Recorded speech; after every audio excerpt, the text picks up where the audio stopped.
সুপ্রিয় বন্ধুরা, দেখতে পাচ্ছেন 100 বছরের এই দাদি কত পুরনো সময়ের মানুষ। সে আজও তরতাজা। তাদের ওই সময় খাবার ছিল খাঁটি, জীবন ছিল সরলতা, তাই হয়তো এত দীর্ঘ পথ পেরিয়েও আজ শক্ত আছেন।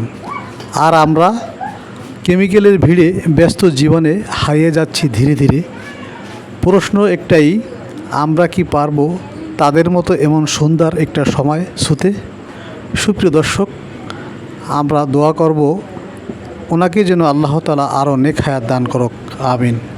সুপ্রিয় বন্ধুরা, দেখতে পাচ্ছেন 100 বছরের এই দাদি কত পুরনো সময়ের মানুষ।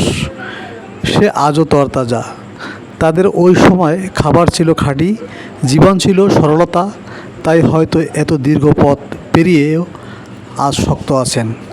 আর আমরা কেমিক্যালের ভিড়ে ব্যস্ত জীবনে হারিয়ে যাচ্ছি ধীরে ধীরে। প্রশ্ন একটাই, আমরা কি পারবো তাদের মতো এমন সুন্দর একটা সময় ছুঁতে? সুপ্রিয় দর্শক, আমরা দোয়া করব ওনাকে যেন আল্লাহ তাআলা আরও নেক হায়াত দান করুক, আমিন। সুপ্রিয় বন্ধুরা, দেখতে পাচ্ছেন 100 বছরের এই দাদি কত পুরনো সময়ের মানুষ। সে আজও তরতাজা। তাদের ওই সময় খাবার ছিল খাঁটি, জীবন ছিল সরলতা, তাই হয়তো এত দীর্ঘ পথ পেরিয়েও আজ শক্ত আছেন। আর আমরা কেমিক্যালের ভিড়ে ব্যস্ত জীবনে হারিয়ে যাচ্ছি ধীরে ধীরে। প্রশ্ন একটাই,